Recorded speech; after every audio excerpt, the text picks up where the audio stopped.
Hey everybody, it's Joel from the Board Game Mechanics. I'm here with... Hey guys, what's going on? It is Jason.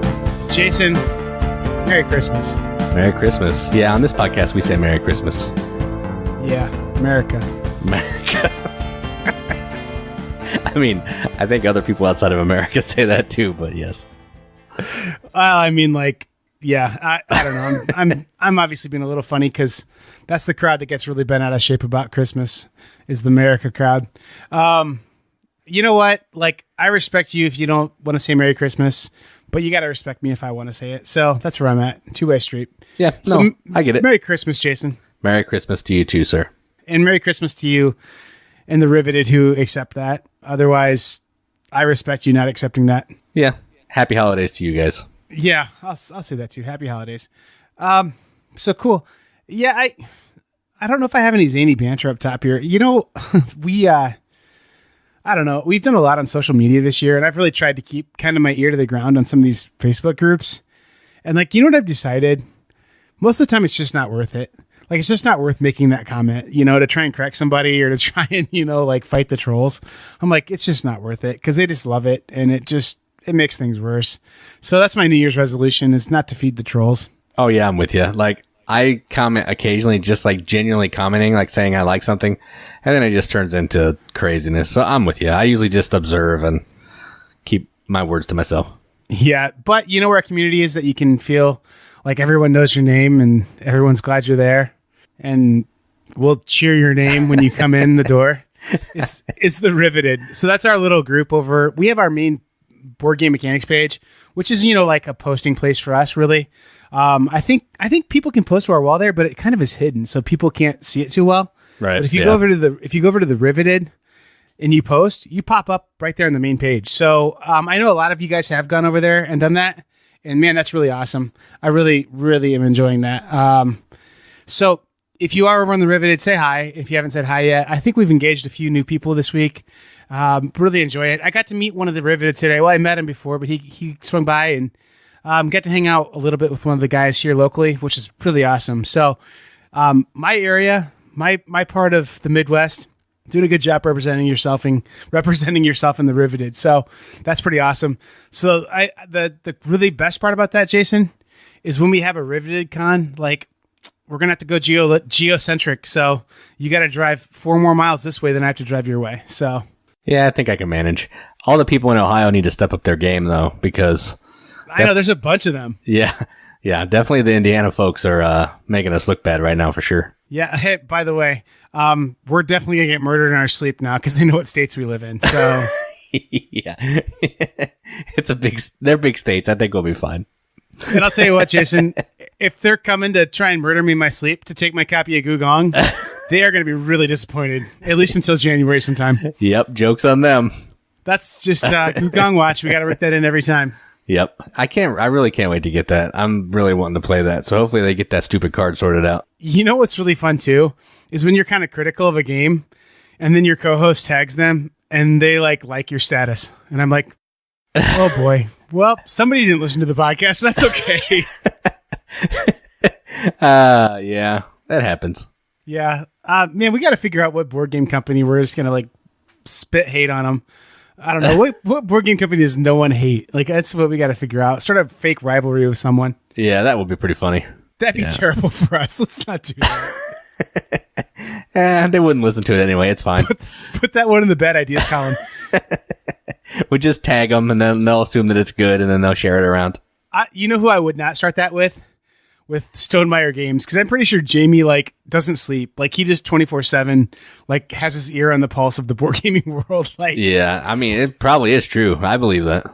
You tag that dude in any posts at all on Facebook, and it's like the bat signal. The guy shows up and clarifies rules or is just there. Seriously, yeah. I honestly, I think if Jamie Stegmaier decided that he wanted to go into the sausage business and sell sausage instead of board games, I'd become a sausage enthusiast just because that guy is awesome. Euphoria brand sausage. Yeah. Oh, that's dude, funny. Jackpot. And then you can sell cocktail weenies and call it liters of Euphoria brand sausage. Yeah, I'd eat it. I would too. Because I'm nothing but a lemming at this point, I guess. Yep, I'm a very good follower of the Jamie. All right, so after Gugong fulfills, I'm just gonna go ahead and set up our queue for the next game that we're gonna do our watch for, and that one is definitely gonna have to be Wingspan. Like we'll do a Wingspan watch next after that because if it just matches what we're doing with our fanboy right now. Oh yeah, I agree. And from what I've seen of it, it looks amazing. So yeah, I'm all in on that one. I was overdue to like drool over Jamie for like quite a while now. Like my fanboy hasn't shown for a while, but man, Stillmeyer Games, love you guys. You're the best. And by you guys, I mean Jamie, because I think you're pretty much the only guy there. Well, isn't there the Stone guy too? Doesn't he do something? Yeah, I don't know what happened with him. Huh. I mean, I don't know if he's like too busy like calculating the maths to make the games work. Maybe. Jamie does the public relations. I don't know. Well, I mean, like I know Stone and Meyer were, Stonemeyer for viticulture. But yeah. I don't know. Has he always co-designed with Stone? I don't think so. Know. I think it's just that one. Right. I think so too. So I don't know. We'll have to have Jamie on the show and see what happened. If he bought him out or if really like it was his wine expertise that he borrowed from and that he actually owns like a vineyard in the south of Portugal and him and Vital play Lisboa all day. Turns out Stone really is Vital. That would be amazing. Oh, it's a pen name. He's like, I will help you design this, but I will not put my name on it. Yeah. He's like, I will not put my name on this family filler trash. You put American name on this. Mike Stone. I don't know. What's the guy's name? I don't even know what Stone's name is. I don't know. It's Stone. Yeah, I have no idea. We'll just call him, I'm sure people in his life call him Stoney. I mean, everyone named Stone gets called Stoney, right? So yeah, I think Matt Stone is from South Park. Yeah, I think you're right. I don't think that's the same guy. So, like, total diversion here.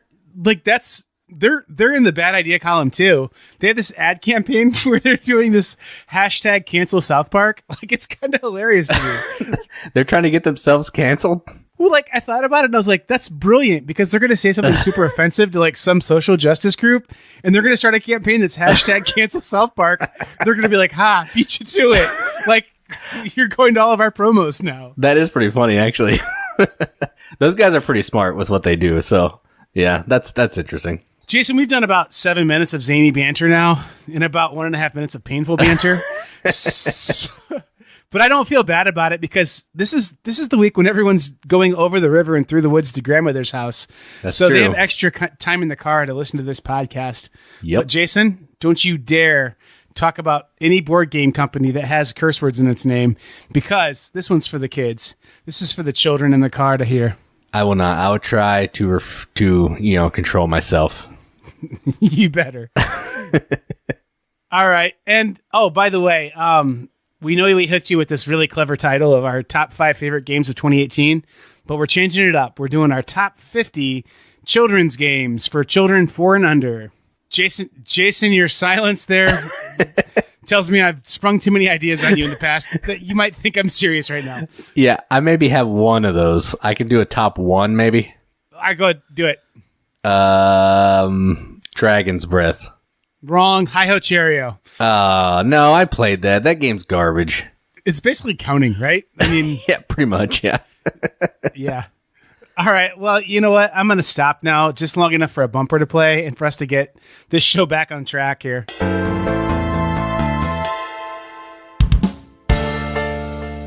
All right. So I managed to find a couple pieces of news in the Kickstarter world that I thought was interesting. Kickstarter's that wasn't easy. I mean, honestly, Jason, No. like that was difficult this time of year. It's super slow and there's garbage games on there, but I did find 2 that seem okay. So the first one I found is called Stonehenge in the Sun, and it's by Itten Games, which they also published Tokyo Highway, which is pretty popular this year. It's that little game where you're putting cars on like popsicle sticks and trying to, make paths to score points. So what this game is there's a metal ball that somehow you suspend above you. I don't know if it comes with a pole that you tie the ball to, but you're taking this ball and you're swinging it through this target. But before you swing it, you have to build a piece of Stonehenge. So you're trying to swing it, the other player will catch it, and then they're going to swing it back to you. You're trying to make sure you're trying to get as many pieces of Stonehenge built as you can without knocking them over. If you knock one over, you take it, and it's going to be a negative point at the end of the game. So whoever has the most pieces of Stonehenge is the loser. That's the whole game. You're going to swing this little metal ball and try not to knock down Stonehenge. So if you're into that, you have 28 days to go check it out on Kickstarter and help it fund. Okay. Yeah, I mean, that's kind of my thoughts too. But So Jason, was Kickstarter slow or was it?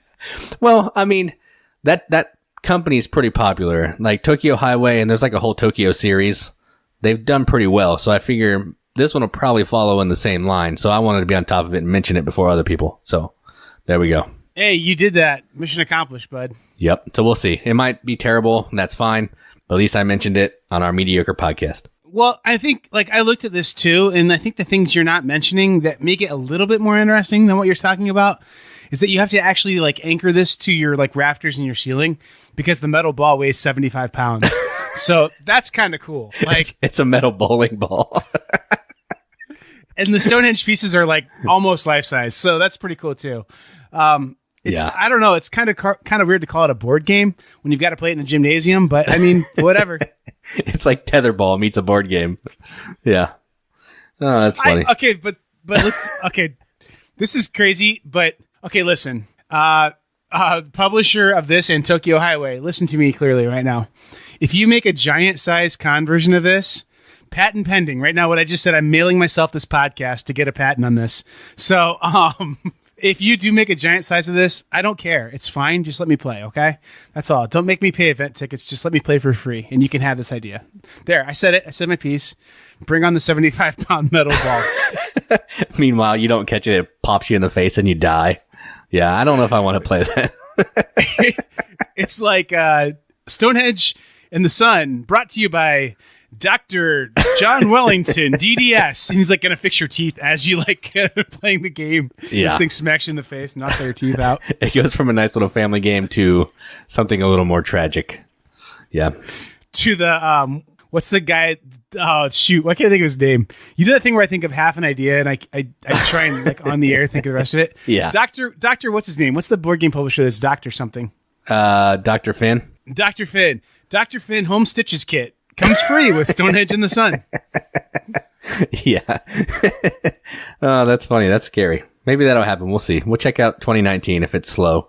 If 2019's slow, that game will become a reality, I have a feeling. That's awesome. That's a really solid prediction, Jason. But you know what I really would love to see in 2019? A game about fences. That would be really awesome. That would be awesome. Well, do I have a game to talk about to you? There is a game on Kickstarter now as well called Fences, a tile laying game. What? Yeah. It's by Adam Collins of Bearded Board Games. It has 24 days left on Kickstarter. And what this game is, from all that I could tell, is it looks like Carcassone, the way you play it, but someone's going to own this farm, so they're going to put one of their meeples out on the farm. And then whoever completes the farm by placing tiles, so say you're making like a pen of pigs. So say you place the fourth tile down to complete that pen. The owner's going to get points for the pin, and the person who completes the pin is going to get points. And it seems like that's the only way you score. It's a simple little light tile laying game with a cool farming theme, because farming themes haven't been done to death already. So if you're into that, you have 24 days to go check it out. Man, I should make a farming game. Flash forward 5 years in the future. My prototype is getting published. That's a little joke that is so inside that like me and two other people know it because I'm making a farming game right now. But it's not on Kickstarter yet. If it was, it would be, man, it'd only be more finished than half of them on there. So I don't want to do that. It's been play tested like 4 times. So like, I know it is Kickstarter ready, but I want to make sure it's really Kickstarter ready. All you got to do is throw some minis in it. $1 million. Heck yeah. Some little mini tractors, little mini cows, maybe a little farmer, some buckets. Here's my thought. Corn. If I ever try to get it published, yes, tons of minis for sure, 100%. And like, it's going to change from being like typical 1950s farmers wearing overalls into like Xena farmers wearing metal bikinis. So like, that's definitely got to be how my minis look. And then the other piece too is I'm just going to like call up every designer. I'm going to be like, hey, Eric Lang, do you want to be a co-designer on this? Because I'll just put your name in the box, like just to have it there. Cool. You're in. Awesome. Hey, Jamie, you down? Cool. Vidal, I know you're not a minis dude, but can I throw your name on this box? Like, it means money for you. Can I just do that? Yeah, for sure. Bruno, and Bruno. Can I do this? Yeah, dude, it's in. So, like, this game would be like We Are the World of board game designs. Like, it has every designer's name on the front of it. That would be awesome. Well, except for it's a scam. Well, it's fraud. It's fraud, and it means I go to the nasty man jail for a while. But, I mean, other than that, it's awesome. Yeah, other than that, I mean, as long as people don't find out, you're fine. Jason, is this the zaniest episode we've had in a week or two? It could be, yes. Oh, I love it. Well, let's save some of the zany for later. So let's go to the next segment and talk about some games we played. Jason, don't you dare. Don't you dare. You know why I'm so excited? Because Santa is coming in like 96 hours or something, okay? Oh, and Santa is bringing true. me Council of Four, okay? And that's all I care about. Do you know that for sure? Well, yes, because on your Amazon wish list, like, you click on it and it says, someone may have bought you this game. Do you want to know? And you go, yes, I want to know. And it goes, yep, somebody bought you this. Yep, somebody bought it. Nice. So, Council of Four, coming my way. I'm looking forward to playing that bad boy. No, I looked at Kickstarter too. Let's get real serious here for a minute, Jason. All right. Like, I looked at Kickstarter too, and it's just dead right now. But, like, some of the stuff on there is just like, oh, man, are we really going that way with this stuff? Like, cards with, like, amiibo chip readers in them that you can program your, like, cards, like, as if using a QR code with, like, Keyforge isn't enough. Now we have to, like, program our individual cards into our Nintendo Switches, and I don't know, man. It's just weird. The hybrid age of board games is coming quickly, and we're going to see technology jumping in on this stuff like crazy. That's my prediction. The next thing is going to be computers are running our board games for us, and it could be okay, but if it's a gimmick, well, then you know what? I'll just stick with my old-fashioned analog. So, I don't know. That's it. The other thing, too, is, like, some of the over-top components to try and sell stuff. Like, I think you've been raving about this, or raging about it, maybe is a better way to say it, for a long time. Like, there's a board game on there right now that's like $90. It has like 16 tiles in it, 4 cards and like 5 pawns and 3 die, and it comes in a wooden box. It's like hand carved. It's like $90. It's like, and it's funded. I mean, like, the thing's funded, and it has a lot of backers getting that wooden box. So it's like, I don't know, man. Is that a collector's item, or is that something you're really excited to play? And it's like basically a roll and move game. So yeah, I don't know. I don't get it. Just make a good game. I just want a good game. No gimmicks. You don't even have to have fancy components. Make a good game and I'm in. I just want a good game. I was promised back in October. Yeah, I'm with you. That would be really nice too. Well, whatever. I guess it's time to talk about what we played. And spoiler, we're not playing as many games as we got busy in the Christmas season here. But please don't skip it, because it's going to have some very good, fun jokes in it. Maybe. We'll see. All right, so I played one game. Actually, I played a couple, but I'm going to talk about one. And that game is about whaling in Massachusetts. And this game is called New Bedford. So this is, if you're not familiar, it's a worker placement game for half of the game. And then it's a drawing chips out of a bag to kind of push your luck for the second half of the game. So you're using your workers to go out and build buildings, to collect resources, to collect food, and to launch your ships out into the ocean so you can go whaling. Then once everybody's placed their 2 workers, then you go over to the whaling board. You're going to reach into the bag, draw out the number of whales. There'll be, like, say there are 3 boats. You're going to draw the number of boats plus 1. And then whoever's the farthest back gets first pick at the whales. And then you're going to go like that until everybody returns home from the sea, and then you have to pay for the whales that you got. That's the whole game. So you want to make sure that you're collecting enough money to pay for these whales, otherwise you have to sell them for half price, and the person to your left can buy them from you and score a pile of points. It's a full game, but it plays in the length of a filler, which I think is kind of nice. So if you want a game that feels like a 2-hour game but plays in 45 minutes, definitely check out New Bedford. That's cool. I know a couple things about this game. It's about whaling. Yep. It has an expansion. Yep. The expansion and the base game cannot fit in the same box. That's what I know about this game. That is correct. All of that is correct. Did you play with the expansion? No, I just played base. I think I used one piece of the expansion, but I'm not sure. I might use some of the extra buildings or something. But yeah, I just wanted to get a feel for it while I was playing it. So even without the expansion, I thought it was fun. So So this is one that people can find like in those bargain sales for a pretty good price. Would you suggest it? Oh, yeah, for sure. I enjoyed it, and it's fast. It was a fun game, and it flew by, and I was like, man, I could keep playing this because I'm having a good time. But so, yeah, I liked it a lot. So when you told me it plays in not a filler time, but it's a full game, like the thing I got worried about is like every Marty Wallace game, we call him Marty now because we're dear friends. Because we're tight. Like those games, they get wound up and then they end. You know what I mean? And like it feels like you can't accomplish everything you wanted to. And that's kind of a lot of Euro games, but I think of that a lot with Martin Wallace games. It's like, hey, I got my engine established, or I'll have it done in one move and someone into the game. Like the abruptness, the shortness of this game, does it mean like an abrupt ending and it doesn't feel satisfying? Or do you feel like you got to do everything you wanted to do in that amount of time? No, it feels like you did everything you need to do, because at the end, even at the last round, you get to keep whaling until your ship returns home. So say you're 5 spaces back in the ocean, you get to keep playing the whaling phase until your boat returns home. So it's not like it just ends. You know that the end's coming, so you have sufficient time to plan for it. So I liked it. Well, cool. I don't think I've ever really had this one on my radar. I've had New England on my radar, but not New Bedford. But I think I may have to play this one if I get a chance. It sounds like it's my kind of game. Fairly heavy. Feels like you're being productive in building something, but happens in a quick amount of time. That's a pretty cool combination.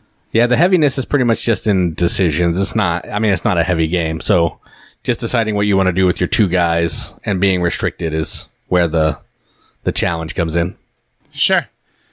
Jason, I played over the weekend.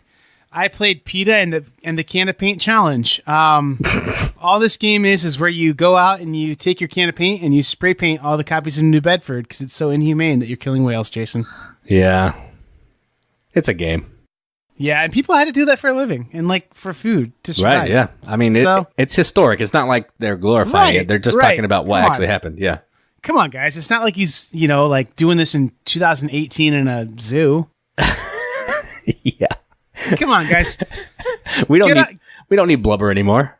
Get off Jason's back, all right, guys? Gosh. It's okay. All right, Jason. I can't do it. I got to talk about 3 games.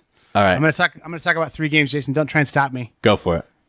Jason, I know you always try and stop me and cut me off and don't let me say stupid stuff. So I'm going to talk about 3 games. Here I go. All right. I played the 8-bit box, which is 3 games. Bum, bum, bum. I'm shaking my head. You can't see it, but I'm shaking my head. Jason, I'm going to talk about all 3 games now. All right. No, 8-bit box is a gaming system. I have a review of it up on YouTube. This one's from Yellow. It's a different thing, man. I don't know. It wasn't totally my cup of tea, but I can understand the reason for it, or I can understand why people might like it. There's 3 little games in there. They're all very different games. One is Pixeloid, which is this little Pac-Man clone where you play as either a ghost or Pac-Man. But don't you dare say Pac-Man or Ghost, because the Atari man will come and get you and take your money. Yes, he will. It's called Pixeloid.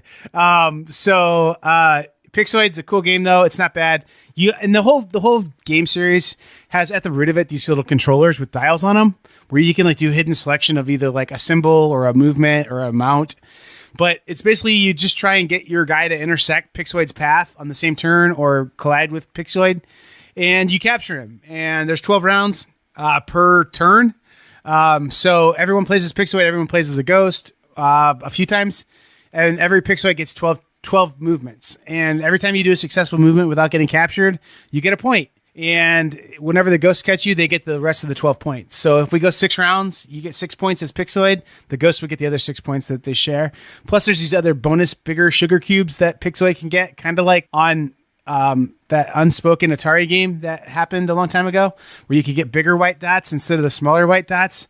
But the bigger white dots are worth more points. So, or worth additional points, I guess. So that is Pixeloid. The next one's called Outspeed. This one's like basically a racing game where you're picking. It's like, it feels a little like Happy Pigs because these cards flip over and you're making a secret choice on which one of these columns of this card you want to have happen for your little pod racer. And it's all hidden selection. And there's sometimes where like it says 2 people, like only 2 people can pick this. And if more than 2 people pick it, then nobody gets to do this thing, but the other column still goes.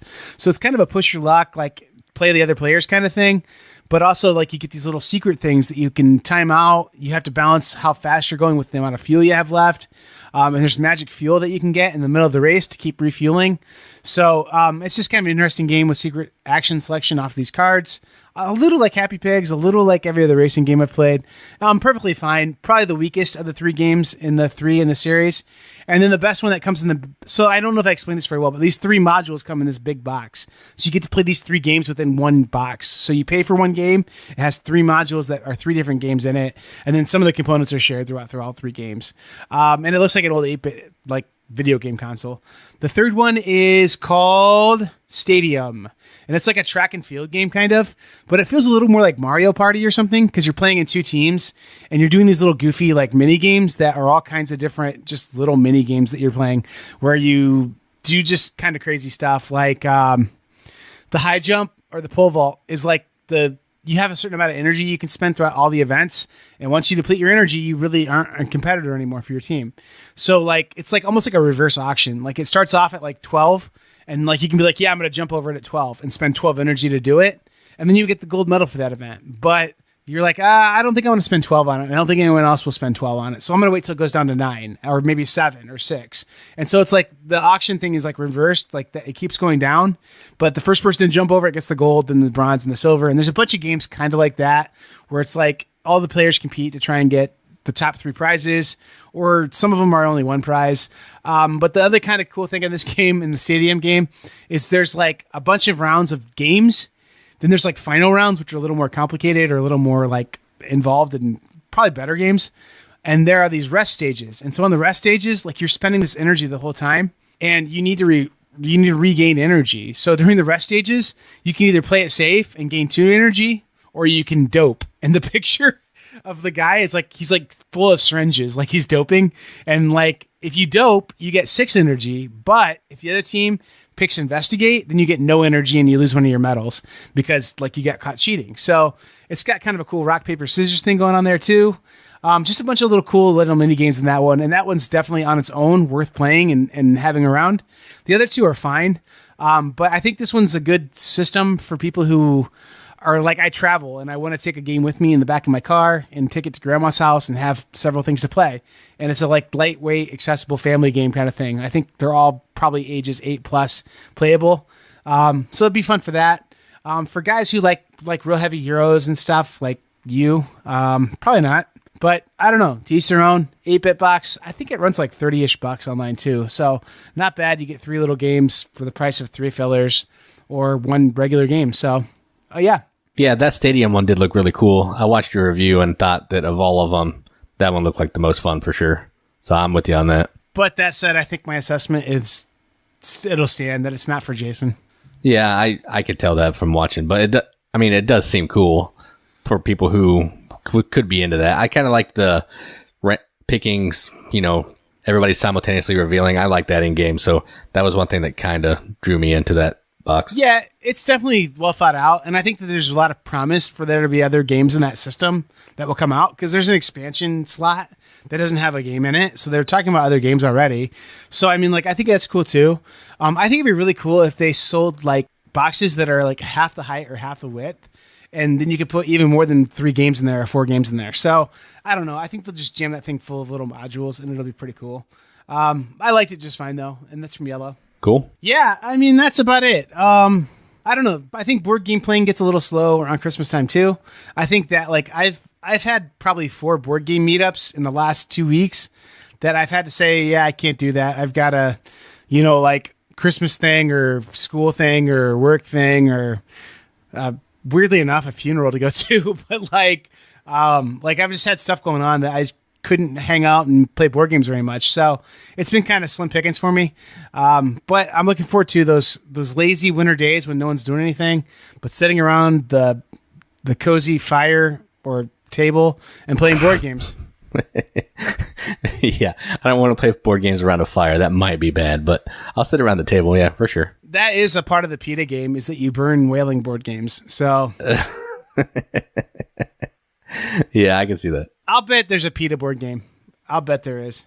Like, just board games are everywhere. I'll bet there's a There's a PETA game. It may not be called the PETA game, but there's an animal rights game for sure. It's probably got Monopoly on the end of it too. Yeah, that's true. Like there was a comedian who has a bit, and you should look it up. It's online, but his bit was about like how terrible of a game Monopoly is. He's like, you roll die, you go, you buy things, and you cause misery to other people.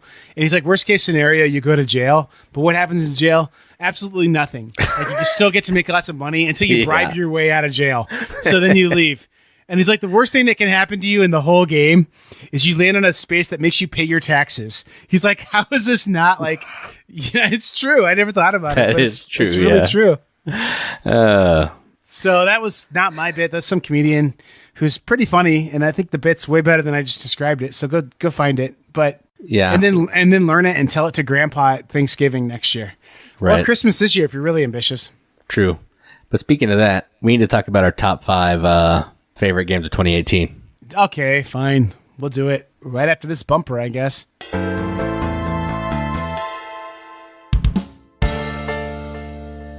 So, Jason, last week we hit numbers 10 through 6 on this countdown, and that was fine, but really those games, they pale in comparison to what we're going to talk about today. We are going to move right on up to numbers 5 to 1. These are the best games from 2018 that we experienced. I'm not positive they're the best games ever of all time or anything, but I think they're really good games. And I've looked at your list a little bit. No surprises to me now. Surprising when I first looked at it. Yeah. It's hard to be surprised once you know what's coming up. But no, number 5. I mean, like, I'll let you get right to your number 5. But I was really surprised by it that it was as high as it was. Yeah. So my number 5 is the second game or first game in the trilogy that this company is doing. It's this game. It was Cavern Tavern, and now it's Robin Hood and the Merry Men. And this game is Rise to Nobility. So this is a dice placement game where you're trying to fulfill contracts and just score a pile of points. I liked it. I'm a sucker for dice worker placement, so I think that's part of the reason why it made the list so high. It has really nice components. It was really fun to play. It had a cool mechanism where if you're not up on a certain space on your own player board, you can't use all the pips on your dice sometimes, and I think that's kind of interesting. So had a few cool things I liked. I love dice placement, so Rise of Nobility is my number 5. I kind of liked how you can go about anywhere with it, but if your die is more powerful, like you get higher levels at the same placement. You know what I mean? Right, yeah, so there's like accumulating like workshop thing. That's kind of cool. Other than that, this game isn't a ton different from like a lot of other dice placement games out there. I don't think it does anything like incredibly new and inventive, but it does everything really well.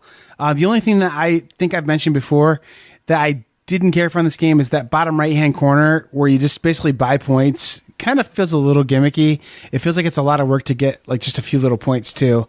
I guess, I don't know. I'm not remembering it 100% because I didn't play it in the last 2 months or so.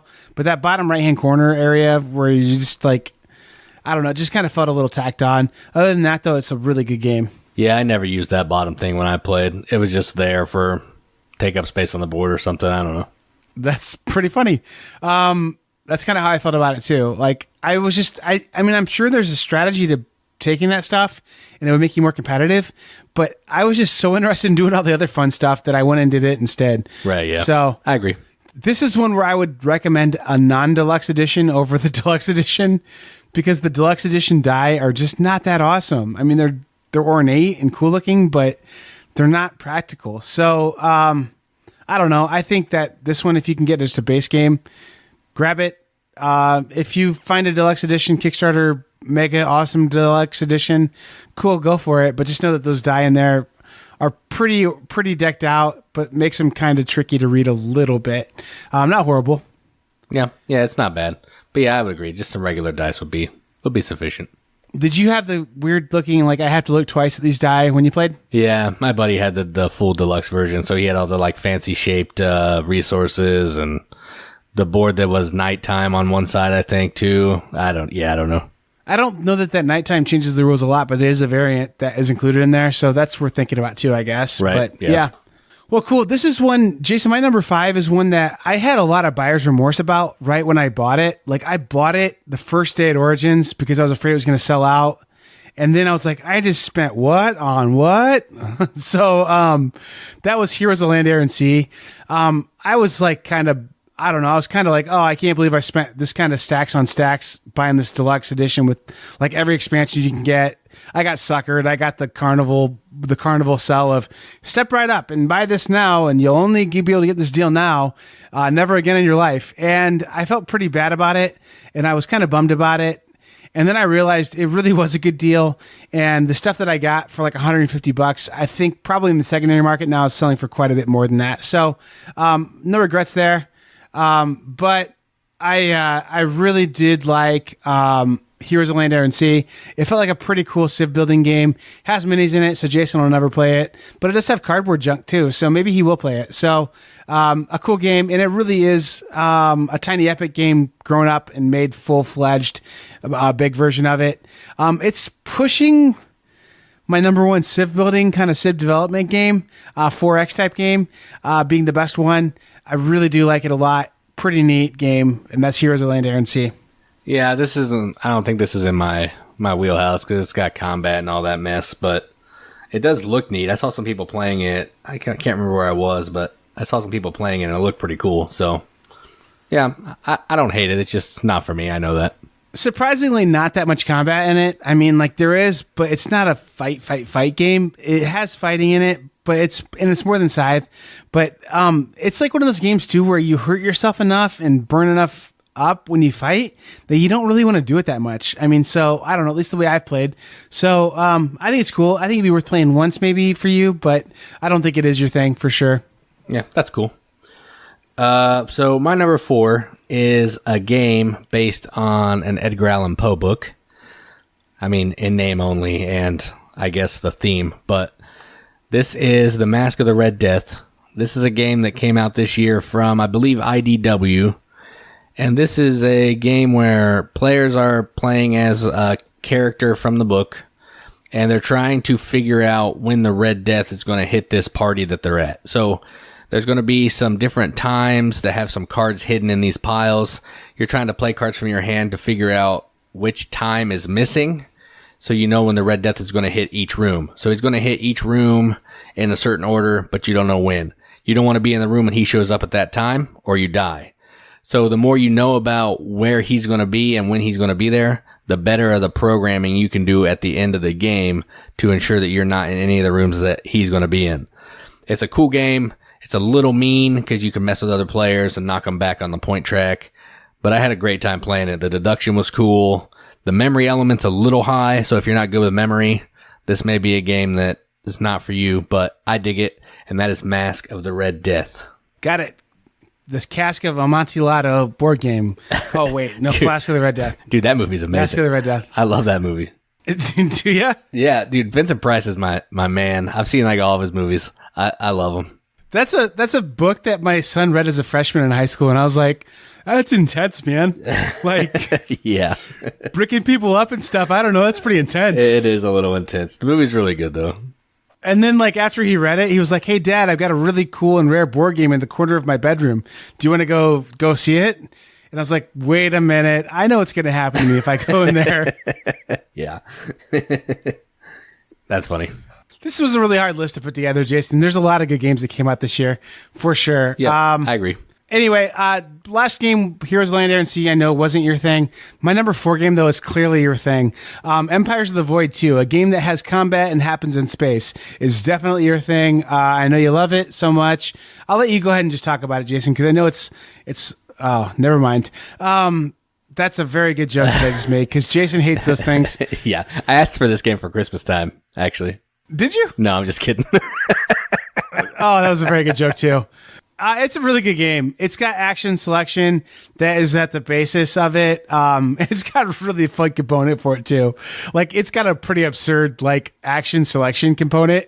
It's like a 1-inch plastic rod that's like 3 inches long that you stick on top of like the action you're picking. It's just a cool game. You're settling planets, trying to put things into different orbits and stuff. And you do have combat with like different forces and stuff in the game, but it's a pretty neat game. Action selection is a fun mechanism. This one is really different than the first game.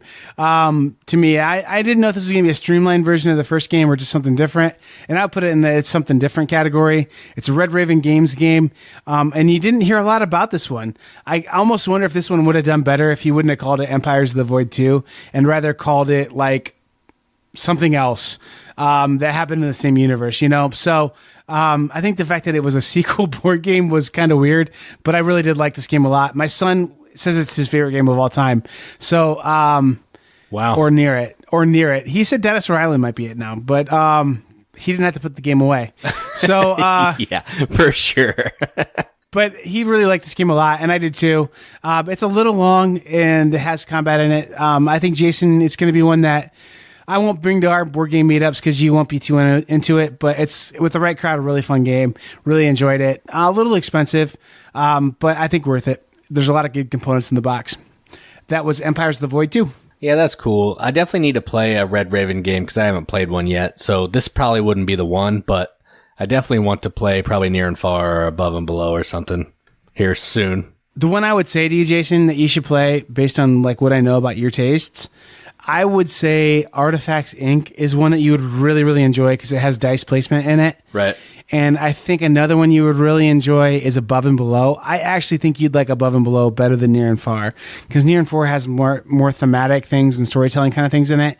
Whereas I think Above and Below's got the more interesting like mechanics in it with how you collect sets of things and they score differently, and you kind of have to account for like the rarity of these things, but also you want them to score better. So I think you might like Above and Below better than Near and Far. You might be in that rare minority population, but yeah, I think Red Raven games are all really rock solid. And so I don't know, Jason. Yeah, you should play one. Yeah, that's cool. I will eventually. All right, so my number 3, I was trying to put another game on here, but then I looked it up on Board Game Geek and realized it really came out in 2017.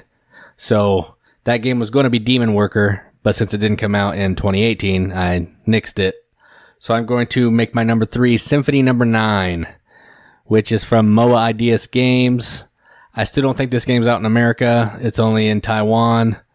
Me and Tom Vassell have the only 2 copies, I believe, in America.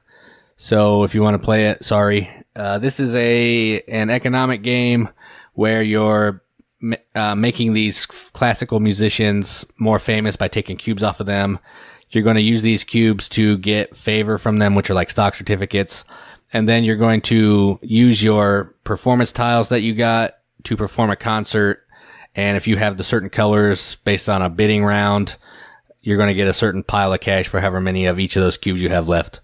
It's a simple game, but it has a lot of thinky decisions that you have to do to make sure that you have the appropriate cubes and you're not putting all your money into one basket. And I like it. It's a good economic game. So if you're into that, Symphony number 9, and if you can get it. So good luck with it. I had a chance to play this with you and didn't take it, which I kind of bummed about. But it's a pretty quick game too, right? Yeah, it was like 45 minutes, I think. Not too bad. Cool. My number 3, Jason, is not a quick game. It's a very, very long game. Yeah. And if it wasn't quite as long as it is, I think I'd like it better. There's just a lot to explore in this game. Without even expansions, I don't feel like you play the full game when you play it. Like there's certain guilds you aren't even going to experience. And combat is technically a thing in there, but when you're playing at lower player counts, spreading out isn't a problem. So this game is Feudum. I really liked it. It's pretty heavy. It's maybe the heaviest game I played this year, and that includes some Lacerda games and stuff like that. It's just a very heavy game. There's just a lot of thinking you have to do. You're picking cards to like kind of program your actions you're going to take, but then you play them down in whatever order you want to in the next phase. And then you are constantly pushing and pulling as kind of the mechanism in these guilds to try and get them to trigger and fire and shoot off each other so that you can build up your presence on this map. So there's just all these different things going on together. This was put out by Oddbird Games. Mark Swanson, I think, was the name of the designer. Kind of cool, really great quality, really interesting art, very intriguing art. And all this from a company that I believe this was their first offering as a company. So pretty cool game. I really like it. I think this is one that I would really love to play with you, in spite of the fact that there can be a little bit of combat in there. But the combat, I'm telling you, I mean, if we play it with 2 or 3, we're not going to see a lot of combat, Jason. So this game, though, is Feudum. Really liked it. Yeah, I definitely want to play this. This is one of those games that you brought to the last gaming day, and I don't know, I wanted to play it, but then I was thinking, man, I don't want to sit through an hour worth of learning rules. So that's my only hang up on this is it just has such a huge learning curve that it keeps me away. And we both knew how to play Lisboa prior to putting it up, so it made more sense to do that one. No regrets, but maybe this one will get to the table when we do a online learning seminar first about it before we get together. Right, yeah. That's the only way to do it, I think. Well, I mean, it's been a while since I played this game. It's been 6 weeks since I played it, maybe more like 8. And I would feel like I needed to do a pretty decent rules polish on it because everything makes sense once you get the big picture of it, but there's still little things in there that you've got to figure out, wait, how did that work again? Just a neat game. There's just a lot in it, man, for sure. So it is one that I think if you only got to play with somebody 4 or 5 times a year like you and I do, it may not be on the top of the list, but I really do like it. Feudum. Oh man, we're into the top 2 here, Jason. This is getting pretty serious here. Oh yeah, this is a game this game that I'm about to talk about, I've been preaching since Origins. And that's it. And I love it. That's it. Number 2. I mean, I'm saying that it's your number 2. It's your number 2. Yeah. So this game is called Caper, and it is a reprint of an older game. I don't know if it's super old, but it was out before, called It's Mine, but it wasn't available in America. Keymaster brought it to America, and this game is incredible. It's a 2-player game. They're saying it's 3 and 4, but no, don't ever do those. Just play it as 2. It's a 2-player drafting game, which is actually really cool because most of the time drafting doesn't work with 2. So you're drafting these cards, you're trying to get thieves to go to these 3 locations. You're trying to equip these thieves with equipment so they can do better than your opponent on the other side. You're trying to make sure that you can collect some sets because you get points for certain kinds of sets. So it's a set collection drafting kind of game, and I love it. So Caper is my number 2, probably my favorite drafting game. So I'll say that. I need to play this one still. Looks really cool though, and it's pretty cheap to get, so I might just have to jump and buy a copy of this. I do play with 2 fairly often, so I think I'd enjoy it. And you have been just rock steady saying this one's great all year. So Caper, definitely cool. And if you were lucky enough to be one of our fans a few months ago, you might have gotten a copy of this. So if you were the one lucky person who got the giveaway. So that was cool that we got to do that this year with the Board Game Mechanics brand here. So Jason, my number 1, I don't know why I just said my number 1. My number 2. Yeah, I was like, I don't think we're on number 1 yet. All right. Yeah, it'll make more sense why I might have jumped to number 1 in a little bit here. But my number 2 is, man, people say this all kinds of ways. I'm going to say Coimbra is what I'm going to call it. It's a very cool game. It's a dice drafting, dice spending placement, engine building, kind of tableau building, travel around a map and get good kind of game. It's just really cool. And I think you said it well when you said there's 2 phases. The first phase, and it's not like formal phases really even. It's just like at the beginning, you really don't care about the color of your die at all. You just need good values. And then by the end of the game, you don't even care what the pips say because you really, really care about not drafting a purple die or whatever. So because of how the game evolves. So it's just a neat game and how you draft the different die. It's got the cool little like castles you put the die in to keep track of them, which I thought was kind of clever. Just a cool game. Components are great on it. Really nice art, and it's just a fun game to play, and it's just the right weight to just kind of challenge you but not cripple you in your brain, for me at least at this point. So I really like that game. Jason hated it, unfortunately, so we won't hear him talk about it on this show, but that was Coimbra for me. So Jason, what was your number 1? Yeah, I like your number 2. That's a good one. So my number 1, I'm going to say... I thought you hated it. You're right, I do hate it. So my number 1 is not Coimbra, it's Coimbra. I like Coimbra. Oh, they're different games they're different for sure. They're different games for sure. So yeah, this is the best way that I can describe it, it's like Orleans meets like Grand Austria Hotel. You have a map that you're traveling around, but you're also doing some cool dice drafting and some card collection. So it's a medium weight game probably. It's beautiful to look at. It has great colors. The board is awesome. The little castle thing, like you said earlier, that you put your dice in are amazing. So this is my number one game by far in 2018, and I really like it. This is the one I was the most excited about when I heard it was coming out, so I had to make it my number one for the year, and that is Coimbra. Very similar to Coimbra. Yes, very similar. Yeah, I mean, like, yeah, unless you're from that region, I'm not sure if you can say it right. Yeah, probably not. I really liked it a lot. So much that it got my number two. I will not fight you on that. I think it's our only crossover, Jason. Yeah, I think it is. Which will be the same thing on our top 100 coming out in January here.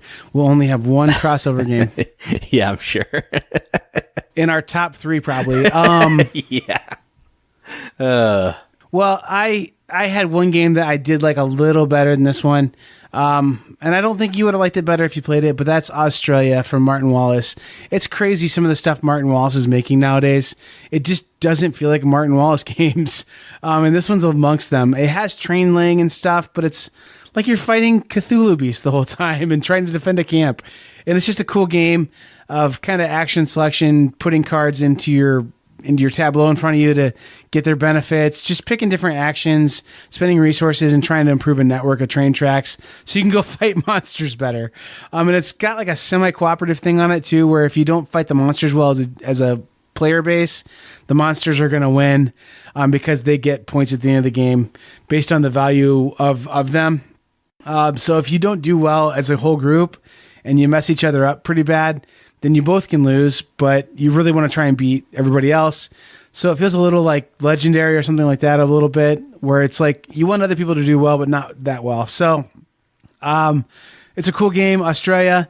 I really do like it. It's in the Great Designer series from Stronghold Games and designed by Martin Wallace, like we said before. Martin Wallace had a big year this year, but this one, really, really liked it, AuZtralia. It's pretty recent to me too, so it might have a touch of the Cult of the New kind of stuff going on. But at the same time, our number two game, which I won't even pronounce right now because Coimbra is how I say it. But anyway, I don't know. It's still pretty new too. So I don't know. I like this one a little better. It's just kind of got a fun theme to it, a fun just balance of Euro and fighting and just, I don't know, a cool game, AuZtralia. Yeah, that's a cool number one. I mean, Martin Wallace he's been knocking it out of the park. He has that Wildlands game that's like a minis game, which is crazy for him to do that. Right. He's got this game, and I think there was the Lincoln game. He put that one out. Yeah, he's been knocking it out of the park this year. So, yeah, this is a great number one. I would like to play this one once just to see how it works. Might be a little too fighting heavy for me, but it looks cool. I think you'd like it. And you don't fight each other. You know, that's the other kind of nice thing. That's true. That's true. So, some games that we noteworthily, I don't know, is that a word? Some games that we left off the list that people are probably like, what? Why didn't that make the list? Let's just go through these real quick and just talk about why they didn't make the list. Rising Sun didn't make the list because I haven't played it. I think I'd really like it, but I haven't had a chance to play it yet. I think the negotiating stuff in that really would be cool. I would really like it. Jason would hate it because it's minis and fighting. So that's one I don't think you'll ever play, Jason, if I had to guess. Nope. And it costs an ungodly amount of money. So, yeah, I'm out. Yeah, it's getting reasonable, but like MSRP is $100. You can get it for 60-ish now. But still, that's a lot for a game that you're going to hate. Root is another one. This is one that I think both of us have been kind of put off a little bit by the fact, one, that it's like above MSRP price right now, but two, it has that asymmetrical thing. So it's like you have to explain the game 5 times to people, from what I understand. Maybe not quite as bad as Vast, but kind of the same idea that what keeps Vast from the table might keep Root from the table, from my understanding of it. But I would love to play this one. I think at least once. I've seen people have a good time with it. It looks kind of neat. All the factions like being as different as they are is pretty cool, I think. But I don't know. Root's one that I haven't played yet, and I don't think you played it either, have you? Nope. I like Vast a lot, so I would like to play this one once, but I think this one's more like a war type game, actually, disguised as a cute little furry animal game. So I don't know if it's actually for me. Lords of Hellas, a minis game, like a combat arena kind of game. As far as I know, I don't think Jason be into it. I'm not super into it either. Nope, I'm out. Thoughts? No, it's not. I mean, it looks cool, but yeah, it's not for me. Yeah, plastic dudes on a piece of cardboard. Definitely looks nice. And a lot of people love this game. I know. I'm sure it has a lot of good quality gameplay to it, but it's not my thing. Keyforge, haven't played it. Not sure I will either. I'm not positive. I don't know. I only have so much time to play games. And I don't know. This one to me feels like it could really suck a lot of time out of my game playing times. And I'm not sure that I would enjoy it a ton. It's cheap. I mean, it's a pretty cheap game to get into by a card game like this standards. It's real cheap, but it's not super available yet either. So I will probably play it eventually, but I did hold off because I wanted to get the starter set, and the starter set's not available yet, and it's easier to learn with the starter set from what I hear, even though you can buy just decks of the cards right now. So that one, Jason, that appeal to you at all? No, I mean, I'm not opposed to it. It's just, I don't know. I'm not a huge card game fan, so that kind of just turns me off. I play so many card games for Kickstarter reviews and stuff that, I don't know, I don't need to get involved in another one. Yep. City of the Gods, better known as Teotihuacan. One that you and I just haven't had a chance to play yet. I'm sure that we both really enjoy it if we did get a chance. I'm just, again, waiting for that final edition to come out so I don't have to play with the prototype. Yeah, I'm in on this one all day. This is right up my alley, so I can't wait to play this one. Brass Birmingham is one that I put on my Christmas list, so I can't buy it. And I'm anxiously waiting Christmas to come, so I hopefully have it. But this is one that I am going to be so hyped to have. And it would feel a little like cheating putting this on my list anyway, because it is a really close relative to Brass, which is not a new game. Just this adds kind of like a ale element to it, I think, and some other kind of interesting things about the ports. I've heard really great things about it. I look forward to playing it. That's Brass Birmingham. Yeah. And I mean, it's new and not ugly, so Jason won't play it. Yeah, no, I would give this one a try for sure. Would you? Yeah. I think the beer. Cool. I think the beer thing seems pretty neat. Yeah, Welcome to almost made my list. It was in my number 11. Really do enjoy that one. Another noteworthy game that didn't make the list, and it's pretty noteworthy it didn't make the list because we're both kind of upset about it, and that's Gugong. Did not get out to us yet this year. Oh yeah. And that's going to be one that's going to mess up on some awards and stuff for us if we keep our rules the way they are, because it'll be technically a 2018 game, but we won't see it till 2019 here in the States. So maybe we need to make a note of that so we can put it in some things next year. But there was a kind of a mistakes were made situation there they wanted to fix before they sent them to us. So we were looking at January before we get those. But that's going to be one I'm positive if we got to play that one, I'm pretty sure both of us would have it in our top 3 if I had to guess. Oh yeah, for sure. Just based on what I've seen and what I think of it. That game looks amazing, and I can't wait to bust it out. Here's one I'm surprised neither of us have played, to a degree at least. Architects of the West Kingdom. That game's supposed to be pretty amazing, and I know neither of us have really played it yet. Have you played it? No, Kim and Jim have it, but yeah, I haven't gotten a chance to play it yet. Hopefully soon. It's an expansion, but Rise of the Fenris would have made my list if we did expansions, because it really does make Scythe a better game. Fireball Island is one that it had a lot of hype this year. I'm not into it, Jason. Just to be honest with you, I'm not into it. And I'm going to say it's because of this. I've seen a lot of people post pictures of Fireball Island. I've seen a lot of people post about Fireball Island. Not a single person has talked about the gameplay. Nope. It's always been like, look at this cool board, which is pretty much what was up with the last Fireball Island. Right, so, yeah. I don't know. It might be a cool game, but I just haven't seen people hyped about the gameplay yet. They're hyped about the components. So, Fireball Island. Grimforce almost made my list. That's a really good game. Pretty close.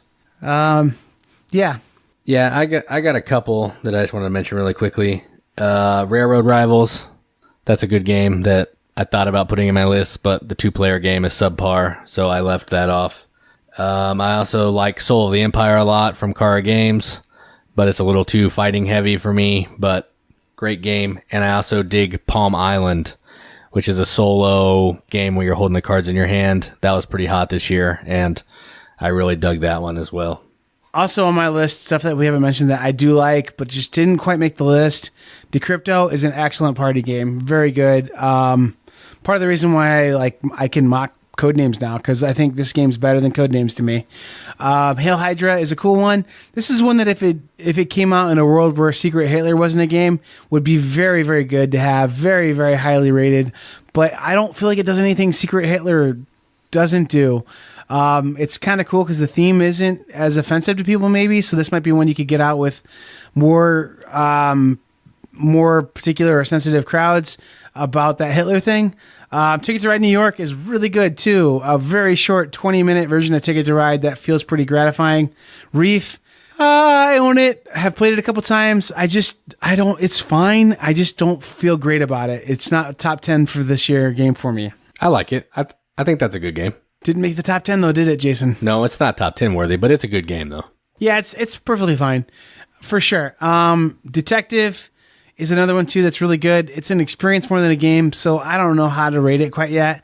I've only gone through the first scenario too, and just I don't know. I don't know how I feel about it yet. I know that it's gonna get more evolving and more rich gameplay as we do more of the scenarios. But this is another one too that's like I wanted to play this one with a certain group, and you need to kind of play with them all the way through, and that group doesn't get together very often, so it makes it kind of hard. So I don't know. Those are some noteworthy games that came out this last year that didn't make our list, and kind of some reasons why, I guess.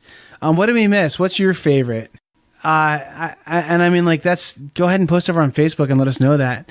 Another one, Jason, that I think I've seen a ton about, and I could have backed it on Kickstarter. I think it's been fulfilled is that Reykholt, however you want to say it. Oh yeah, the Uwe game. Yeah, it looks pretty neat, but I'm not sure about that one either. Chronicles of Crime, did you get your copy of that one yet? Yeah, I was going to say if I had played that game, it might be on my list, but I haven't gotten to play it yet. Yeah, I have it, and it's looking at me right now, but have yet to play. Newton might be another one, too, that I think would maybe make the list, too, if we had a chance to play it. Oh, yeah, that game looks amazing. That's going to be one that I'm going to probably play someone else's copy before I buy one myself. You know what's crazy that ended up being a 2018 game, kind of snuck in here at the last minute, is Treasure Island.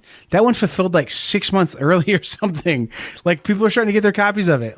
And I thought it was going to be mid next year is what the forecast was, I think. So that's pretty cool. That one came out. Yep. So it was an interesting year for games. I'm not going to say it was a touchstone of being an awesome game for years or awesome year for games. I think it was a fine year. I think there were a lot of really good things that came out. But I don't know. I think there's been other years that have been as good or better for sure. So, I don't know. Maybe we missed your favorite game though. Let us know on the Facebook page. And, I don't know. That's about all I've got to say, Jason. Yep. I'm tapped out, I think. Right on. Well, I've been Joel. And I'm Jason. And keep gaming. Keep gaming.